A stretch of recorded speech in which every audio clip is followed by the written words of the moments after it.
All right, this is John Locker, and I'm back with a very special episode of Wheel of Accountability.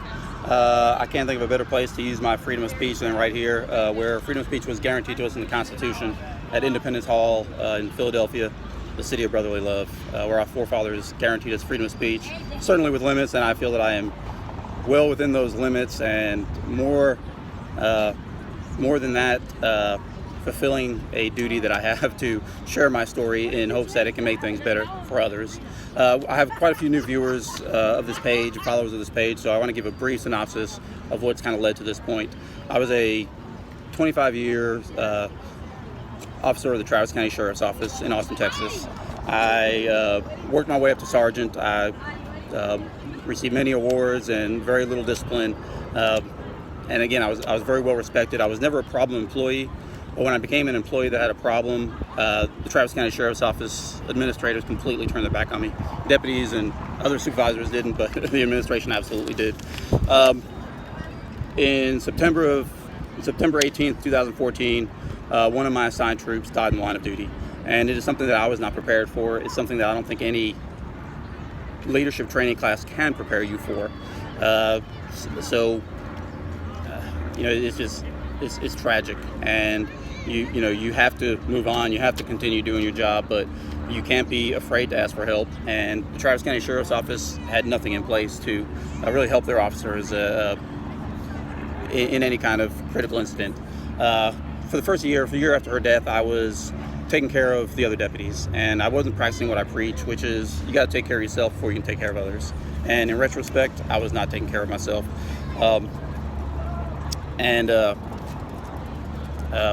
Until I went to a post-critical incident seminar that really changed things for me. It allowed me to recognize different guilts that I had and allowed me to begin to process it. And a big insight that I had that I don't think I've shared this on Facebook before is that at that time, what I realized at that seminar was that for the first year, I had been grieving, if I had started grieving, but if I was grieving, it was grieving the loss of my deputy. As a supervisor, I was grieving the loss of my deputy, and I had never taken the time to grieve the loss of my friend.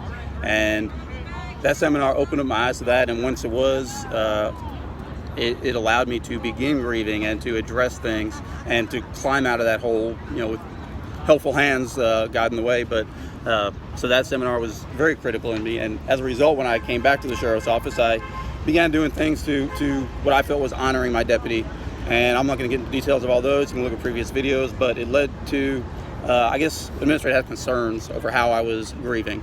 And I was not met with any kind of compassion or, concern. I was met with internal affairs complaints. I was met with being put on administrative duty. I was met with fit for duty, psychological evaluations, and eventually I was met with demotion. And then I was met with termination, as termination was solely because of a doctor's report on a trauma-related injury. That doctor's report, according to the doctor that I spoke with afterwards, told me that report was not only influenced, it was altered, it was changed, it was edited, and he said if they asked me why I signed it, I would say because they paid me to. Those were his exact words. So they hand-selected this doctor as a way to get rid of me and have a reason to terminate me. I was terminated. He recommended 3 months of administrative duty before being reevaluated. 1 week before I was going to get reevaluated, I was terminated. When I went and paid for my own, after that, I was found fit for duty. So, but their goal was to get rid of me. And so here's the Wheel of Accountability. And it has gotten names of supervisors, administrators. I don't know if you can see with the sun. And I spin it, we see whose name comes up. And I explain who it is. I'm going to make one minor change. Like I said, this is a very special episode of Wheel of Accountability. We're here at Independence Hall. I got to make it special. So let me see, let's make one minor change. Okay, I hope you can see that. We just increased the odds for the person most responsible, I believe. The sheriff, Sally Hernandez. So let's see where it comes up. And surprise, surprise, it came up on Travis County Sheriff Sally Hernandez. So she was not involved with the beginning of this. The first year and a half, she was involved with none of it. It was the former sheriff, Greg Hamilton, who allowed this to continue. He appointed bullies. He was checked out, and the bullies were tormenting me. Nothing I could do was right. Everything I do was being put under a microscope, and it's very, very well documented that that's what was going on. So a lot of people ask why I'm doing this, and I was inside the gift shop here, and I opened up a book of George Washington quotes, and a couple of them definitely resonated with me. One of them, he said, "It is our duty to make the best of our misfortunes." And yes, I've had misfortunes. We've all had misfortunes. And right now I'm not even talking about the misfortune of the death of my deputy. I mean, that's tragic, but it's become not so much about that anymore. It's about the bullying. It's about the ignorance over trauma-related injuries. It's about the need, in my opinion, to raise awareness that we have to take care of first responders, and we have to remove the stigma, and they can't be afraid to ask for help. I have another Facebook page called F the Stigma, because that's what I think we have to do. We got to belittle it and put it in its place, and officers shouldn't be afraid to come forward and say, "Hey man, I went to a dead baby call and I have a new baby at home and it's affecting me."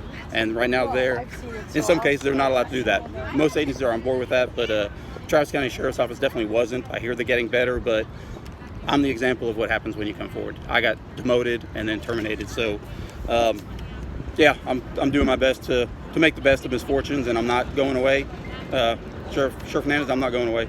Another quote from George Washington: "Adhere to your purpose, and you will soon feel as well as you ever did. On the contrary, if you falter and give up, you will lose the power of keeping any resolution and will regret it all your life." And I have lost so much as a result of this. I went from having a $100,000 a year job to having nothing. I went from having insurance and benefits, overtime capabilities, to having nothing. And in a way equal to that is the complete a family of the sheriff's office turning their back on me. And when I say that, not the deputies, it was select administrators, but being terminated from an agency I devoted more than half my life to, very honorably. It definitely hurt, and it's just another grieving process that I had to go through, was the loss of my agency. So it's the trauma on top of the trauma. But back to Sally Hernandez. So she became our sheriff, and she took office in January of 2017. And talk about not being prepared. She was not prepared, and I don't know that anybody could be prepared to jump into the shoes that she had to jump into. This was an agency that Greg Hamilton had allowed to. Morale was at an all-time low. There were many issues with it, just based on how the bullies had been running the asylum, and people were afraid to do their jobs because everything was being micromanaged. So she came into this position, very unenviable task. She wasn't prepared, but again, you can't be prepared. Her history is that she was an investigator with the DA's office, which it's like preparing cases for the district attorney. And then she ran for constable, and she became constable of a very small constable's office where they serve civil papers, agency of about 20 to 30 people. And she runs for Travis County Sheriff, wins, and now she's the head of a 1,700 employee agency that has patrol, corrections, SWAT, very diverse, medium-sized agency. Nothing like City of Philadelphia PD or New York NYPD, but for a county in Austin, Texas, it's a good-sized agency for sure. She has a history of making poor decisions, both professionally and personally. This is a woman who was married, depending on what you read, 7 to 9 times. 7 to 9 times she's been married, 4 times to the same man. Now, I think it was either Benjamin Franklin or somebody say it was Albert Einstein that said the definition of insanity is repeating the same thing over and over and expecting different results. She married the same guy 4 times, and I guess it didn't change.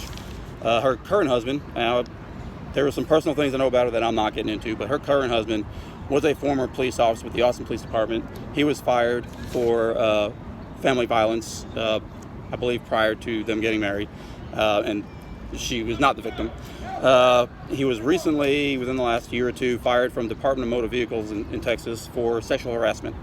So here, this is who she chooses to live her life with, and just poor decision making. When Houston flooded, people are on rooftops and California is there, New York is there helping. Travis County is like 2.5 hours away. They have a tremendous lake patrol and dive team, and very well equipped and trained.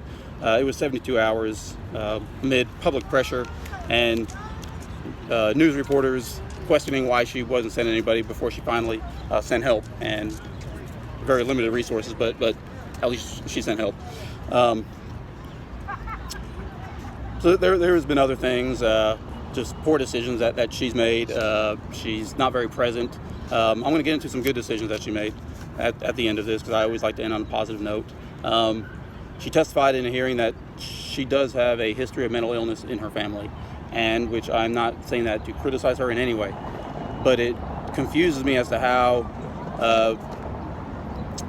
when she came in and she got this doctor's report, she terminated my 25-year employment without ever even meeting with me, without ever having the decency to get my side of the story. And she listened to the bullies. She listened to, I believe, the county attorney.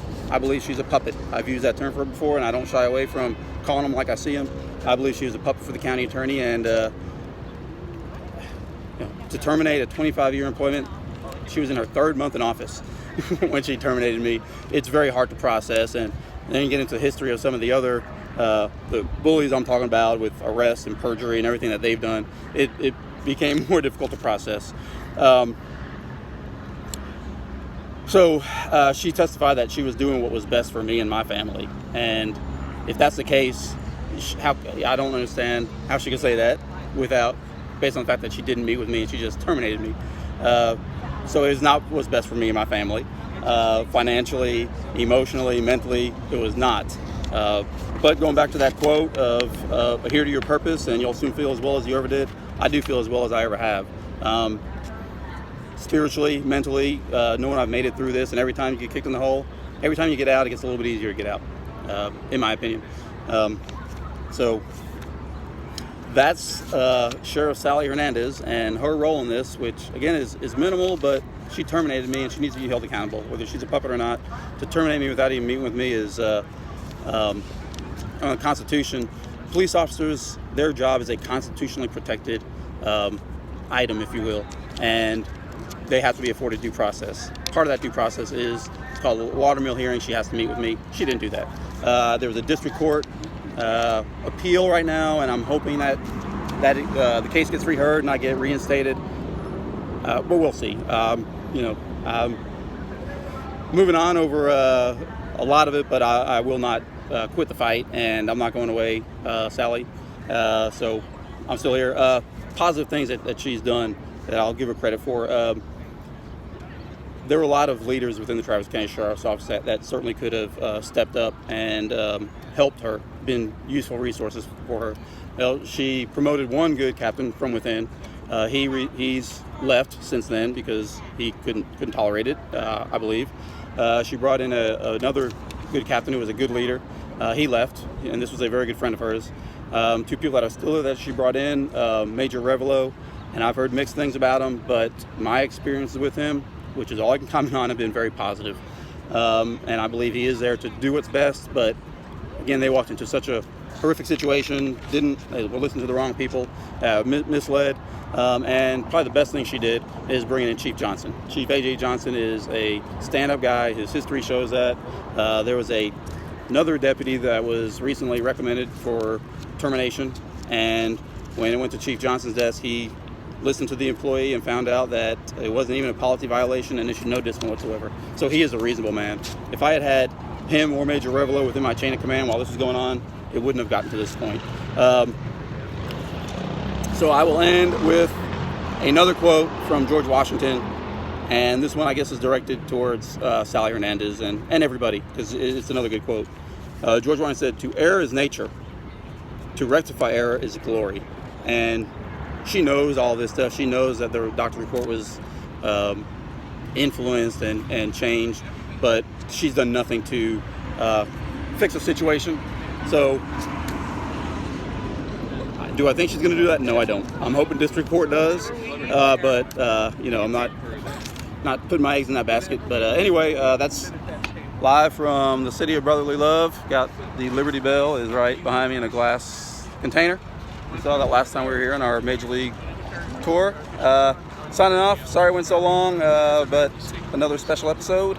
And please share this one. I think this is an important one that will hopefully spur change within law enforcement and first responders to make things better for them. Thanks.